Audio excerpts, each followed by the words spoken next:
Alrighty guys, welcome back to another Gaming with Ezko. My name is Ezko and you're joining me for Pathfinder, Wrath of the Righteous. Last we left off, Milo, Camellia, and the Sela, and our good friend Anevia, have just met Lan and Windowag. Lan is a kind of stoner sounding dude who seems pretty upbeat and chipper. And Windowag is kind of a shadier sounding, kind of half spider, half cat chick who is maybe more pragmatic and realistic, right? As a part of us going on this grand adventure, one of the things I do want to mention very briefly is I just want to apologize for the changes in audio quality. New headset here. I'm in Korea at the moment, so I am working with basically just a kind of crummy Razer headset that I'm using to record this stuff. But hey, I'm sure my 19 subscribers won't mind so much. And then if you're a future, listener and you're like, man, why does this guy sound so bad? Well, now you know. I am making changes, trying to adjust volume levels and things like that to get it to work. We'll see. So bear with me. We're looking for an angelic sword of sorts. This sword, we were told, burns like real fire to the touch. So we should be careful, I suppose, on touching it. Sela, she sees everything. That's one of the beauties of having her in the group.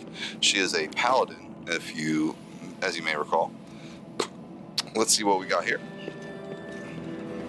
Statue of unknown knight. The technique is crude, but the figure was clearly crafted with genuine feeling. We failed that religion check, unfortunately. Camellia apparently is our best religion checker with a +3 modifier. Not too bad for this early in the game. Let's check this loot. Nice old copper ring here. Nothing to get too jazzed up about. Found some grinding stones. Would be of good use to sell. All right. And what is that? the room looks like an improvised museum or some kind of temple. And I'm reading this stuff from the bottom right down here. I'll make that just a little bit bigger. Ooh, got some glowies over here. But we found this loot pile. What's in the loot pile?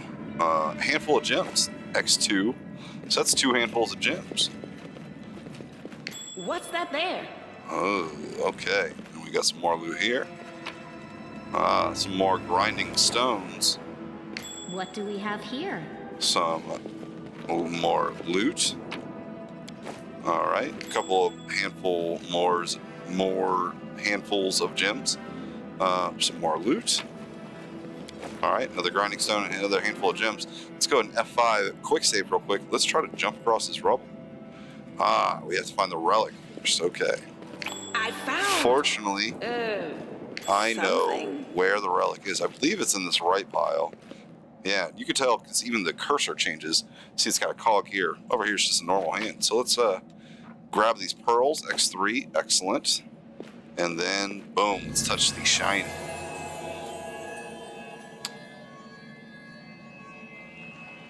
The angelic sword is glowing indeed. A strange flash pierces the gloom, and Milo feels drops of searing blood run down his chest.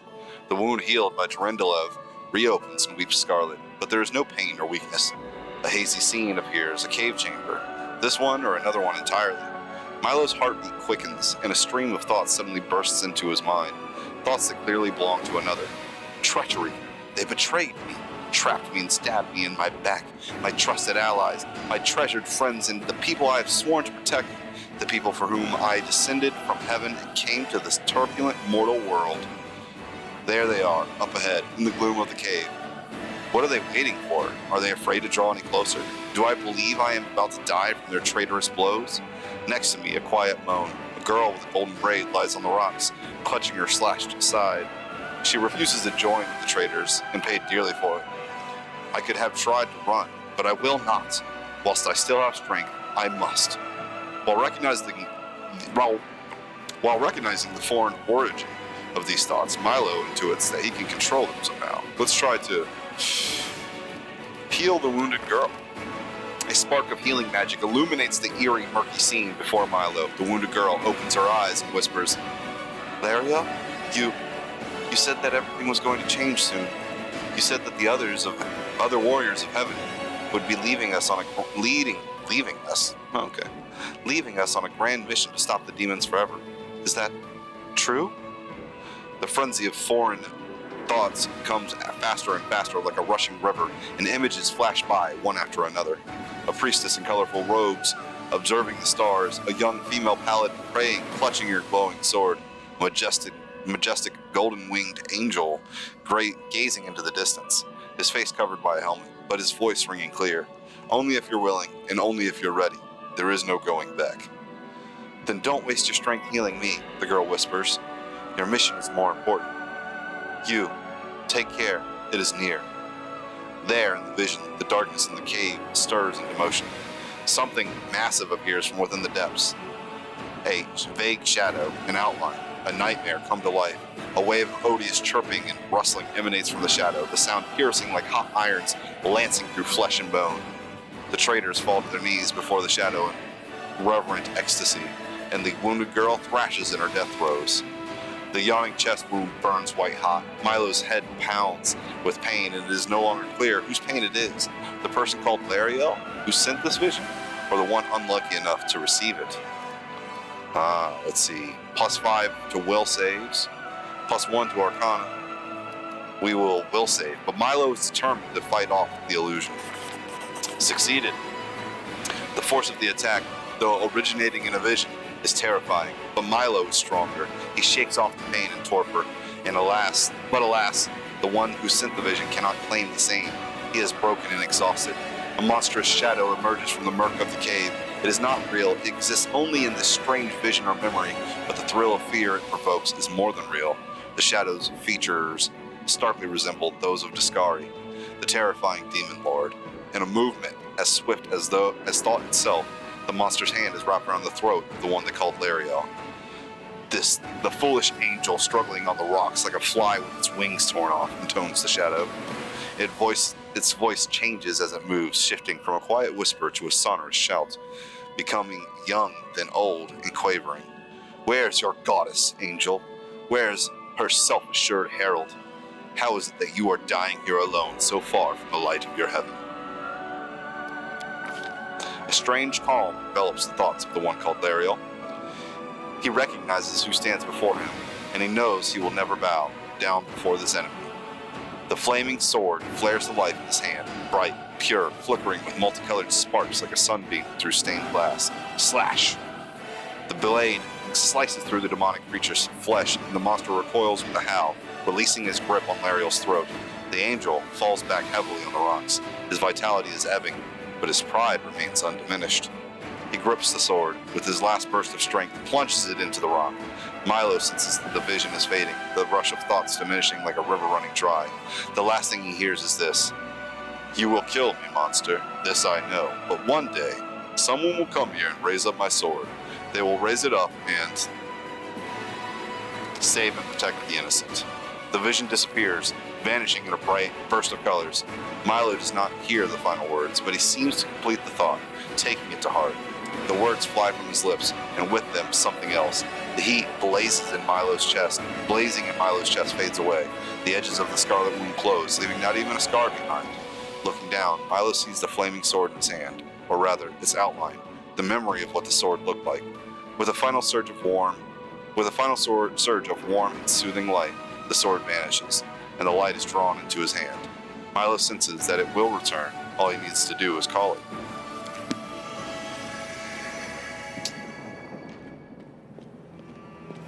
That was good epic music. Very good epic music. Hey! Are you alright? You were kinda glowing just now. Yeah, no big deal. Sela kneels before the light, offering up a prayer to Iomade. That was it. The light of heaven. But how? Oh, I'm just dope. What did you do with it? Where did it go?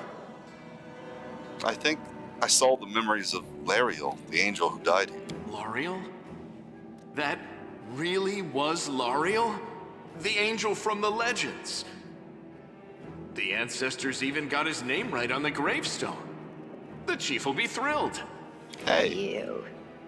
Thousands of gongs, and no one's been able to touch it. And now you, an ordinary creature of flesh and blood, no different to us, get the sword and start talking about visions. Yeah, have you tried being dope? I do it all the time. It's pretty easy. Now, Wentuog, don't be a sore loser. He is clearly different from us. The sword appeared before him, along with the angel's name and all that other stuff, because he doesn't carry our mongrel taint. Ugh. Heaven doesn't give a damn how special we are. We're born with evil inside us. Heaven doesn't need to know any more than that. I don't want to hear too much more about your mongrel taint, thank you. I know you're willing to tear anyone apart to uphold our people's honor, but you and Sol, you just refuse to face the truth. We are the way we are because our ancestors' bodies were corrupted by the Abyss. It does the same thing to plants and animals. There's nothing heroic or special about it. It doesn't make us better, and it doesn't make us worthier.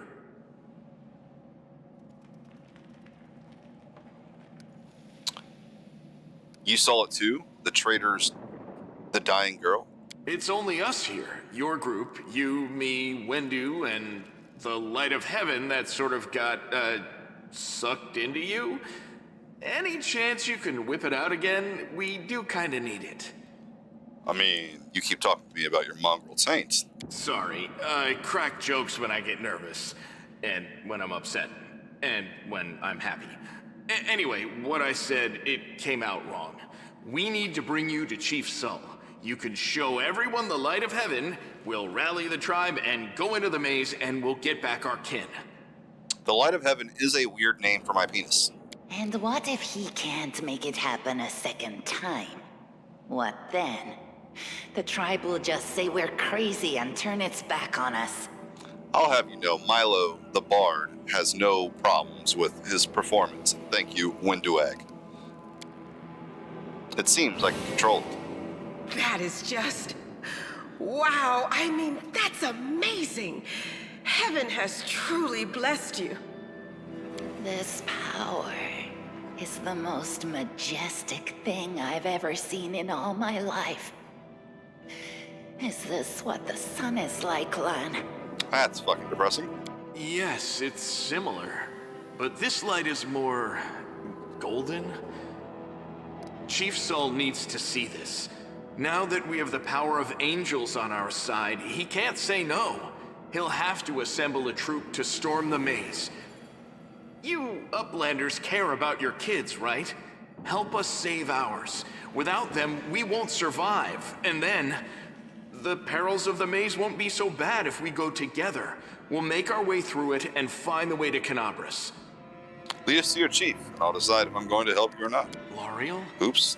You... Now, I know you're willing to tear anyone apart to uphold our people's honor, but you and Sol, you just refuse to face the truth.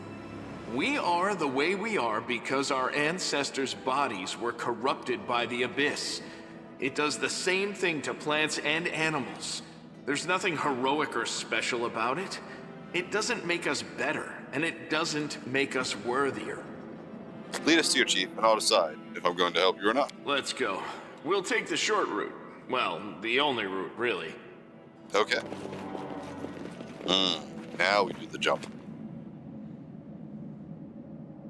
No, we don't. You want me to go that way, which means I want to go this way. And just double check I didn't miss anything. Which I don't believe I did. Hit backspace, select all my characters. What is protection from evil? What is the source of this? Must be me whipping out that dank sword.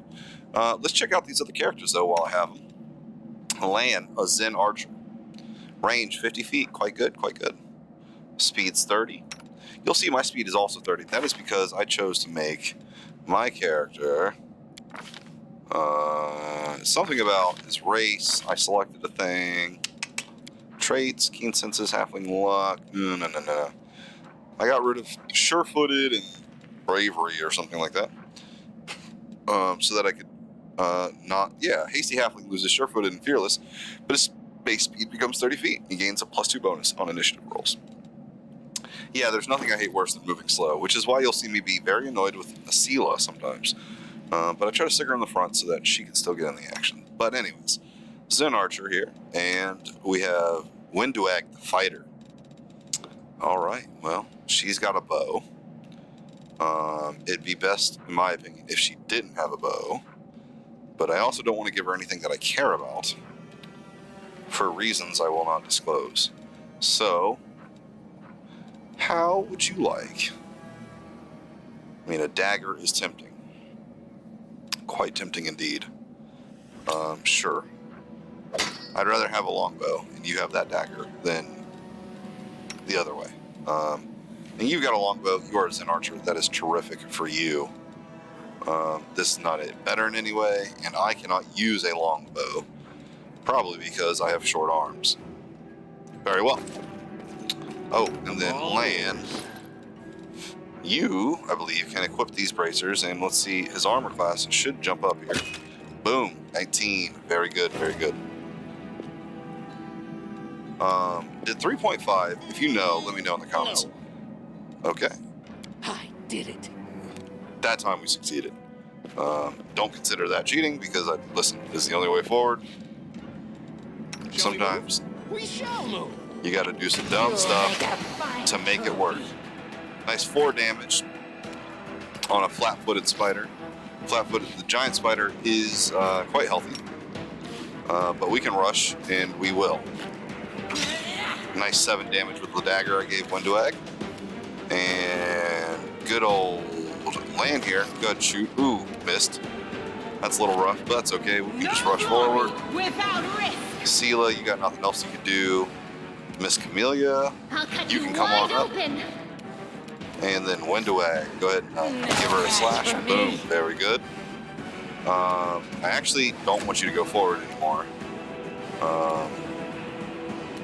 Land, pop forward, give her a shot. You are going to go ahead and charge forward, hit him with a rush, 7 out of 10. Boom, that is how we like to do it. Also, let me go ahead and I'll take the bait. cast Light on Camellia, or on Sela, sorry. And let me check my formation here. No, Winduag, you are in the front with Camellia. You could be right here. I will be nice here in the middle. And, you know, actually we'll just split it up like this. Just like that. Perfecto. All right. And boom. Any loots? Nope, not seeing any. I should check the options to see if there's a option to just toggle tab. But there might not be, frankly. Aha. Then I believe this is a bonus fight over here, if memory serves. It has been quite some time since I played this mode, or this this opening. Yeah. Earth Elemental. I remember. Burn. Let's go and shoot him. Get another option. Oof. Big miss.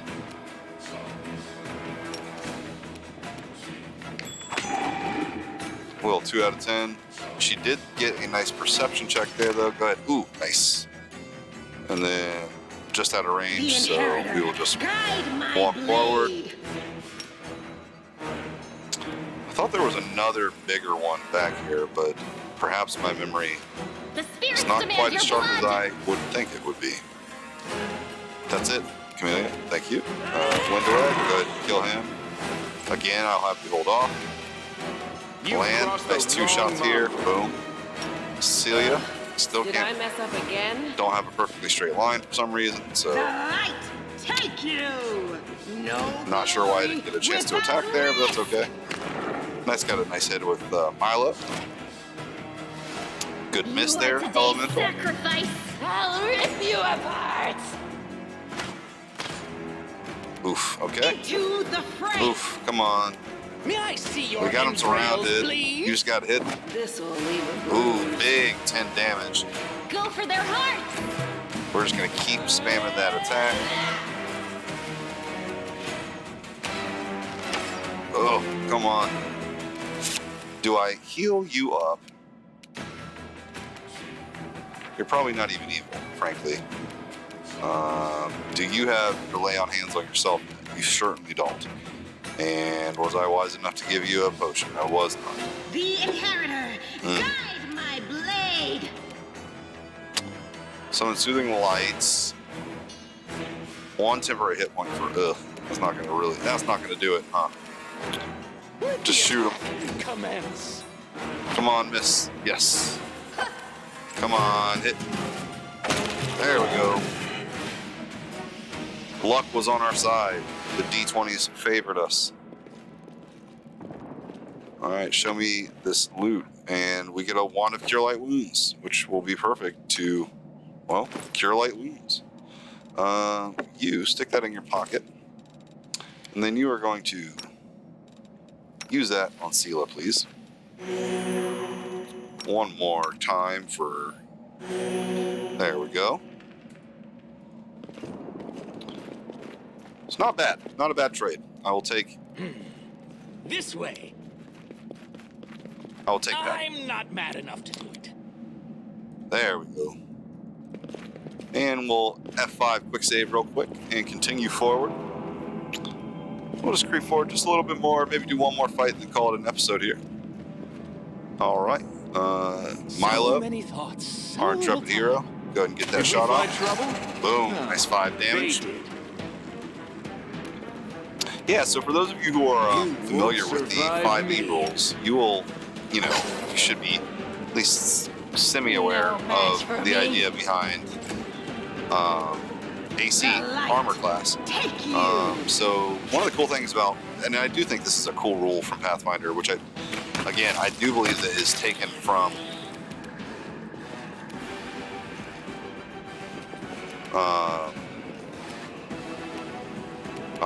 there's the baddie. Into the fray. 3.5, D&D 3.5 is the idea of like different states, basically, of Die. armor, right? Like being flat-footed, you have a different touch AC than you do, right? Because it's easier to just simply lay your hand on something than it is to necessarily hit it with an arrow, right? So there are different ACs for different events and different types of circumstances, and I think that's a cool thing. But enough of my yammering. Thank you guys so much for watching. As always, thank you for gaming with Ezko, and we'll see you next time. On our way to meet Chief Saul and whip out my Light of the Heavens. See you next time.